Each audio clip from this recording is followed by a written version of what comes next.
सभी को राम राम। तो आज हम बालकांड के प्रथम सोपान में नारद का अभिमान और माया का प्रभाव इसका श्रवण करेंगे। तो आइए श्रवण करते हैं। तो हमने पिछली कथा में सुना था कि नारद जी ने जहाँ पे तपस्या करना शुरू की वहाँ पे शिवजी जी ने कामदेव जी को भस्म किया था। तो उस स्थान पर वो कामदेव जी नारद जी का कुछ न बिगाड़ पाए, तो जिस कारण नारद जी को अभिमान हो गया और वे उस अभिमान के कारण अपने उस गुण की चर्चा इधर उधर करने लगे। तो तब जाके उन्होंने वो चर्चा शिवजी जी से की। उसके बाद शिवजी जी ने कहा कि तुम भूलकर भी ये चर्चा नारायण के सामने मत करना। तो उसके आगे की कथा हम यहीं पे शुरू करते हैं। यद्यपि शिवजी जी ने यह हित की शिक्षा दी, पर नारद जी को वह अच्छी न लगी। हे भारद्वाज, अब तमाशा सुनो। हरि की इच्छा बड़ी बलवान है। श्री रामचंद्र जी जो करना चाहते हैं वही होता है। ऐसा कोई नहीं जो उनके विरुद्ध कर सके। श्री शिवजी जी के वचन नारद जी के मन को अच्छे नहीं लगे।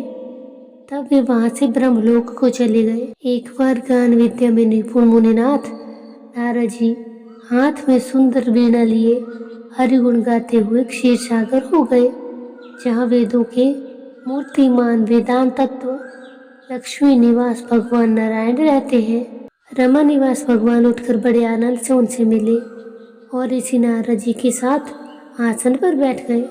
चराचर के स्वामी भगवान हंसकर बोले, हे मुनि, आज आपने बहुत दिनों बाद दया की। यद्यपि श्री शिवजी जी ने उन्हें पहले से ही रोक रखा था, तो भी नारद जी ने कामदेव जी का सारा चरित्र भगवान को कह सुनाया। श्री रघुनाथ जी की माया बड़ी ही प्रबल है।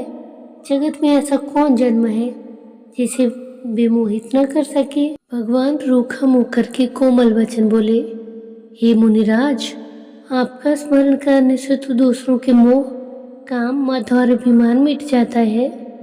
हे मुनि सुनिए, मोह तो उसके मन में होता है जिसके हृदय में ज्ञान वैराग्य नहीं होता।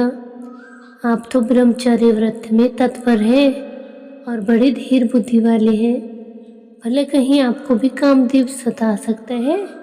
नारद जी ने अभिमान के साथ कहा, भगवान, यह सब आपकी कृपा है। करुणा निधान भगवान ने मन में विचार कर देखा कि इनके मन में गर्व के बड़ा भारी वृक्ष का अंकुर पैदा हो गया है।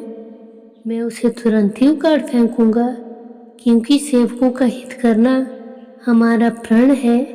मैं अवश्य ही वह उपाय करूंगा जिससे मुनि का कल्याण और मेरा खेल हो। तब नारद जी भगवान के चरणों में सिर दबाकर चले। उनके हृदय में अभिमान और भी बढ़ गया। तब लक्ष्मीपति भगवान ने अपनी माया को प्रेरित किया। अब उसकी कठिन करनी सुनो। उस हरि माया ने रास्ते में 100 योजन 400 कोस का एक नगर रचा। उस नगर की भांति भांति की रचनाएं लक्ष्मी निवास भगवान विष्णु के नगर वैकुंठ से भी अधिक सुंदर थी। उस नगर में ऐसे सुंदर नर नारी बसते थे मानो बहुत से कामदेव और रति ही मनुष्य रूप धारण किए हुए हो। उस नगर में शीलनिधि नाम का राजा रहता था, जिसके यहाँ असंख्य घोड़े, हाथी और सेना के समूह थे। उसका वैभव और विलास 100 इंद्रों का समान था। वह रूप, तेज, बल और नीति का घर था। उसके विश्व मोहिनी नाम की एक सुंदर रूपवती कन्या थी, जिसके रूप को देखकर लक्ष्मी जी भी मोहित हो जाए। वह सब गुणों की खान भगवान की माया ही थी। उसकी शोभा का वर्णन कैसे किया जा सकता है। वह राजकुमारी स्वयंवर करना चाहती थी। इससे वहां अनगिनत राजा आए हुए थे। खिलवाड़ी मुनि नारद जी उस नगर में गए और नगरवासियों से उन्होंने सब हाल पूछा। सब समाचार सुनकर वे राजा के महल में आए। राजा ने पूजा करके मुनि को आसन पे बैठाया। तो इस तरह आज की कथा को हम यहीं पे विश्राम देते हैं। कल की कथा में हम विश्व मोहिनी का स्वयंवर, शिव गणों तथा भगवान को शाप और नारद जी का मोहभंग, इसके बारे में श्रवण करेंगे। तब तक के लिए आप सबको जय श्री राधे श्याम, जय श्री सीताराम।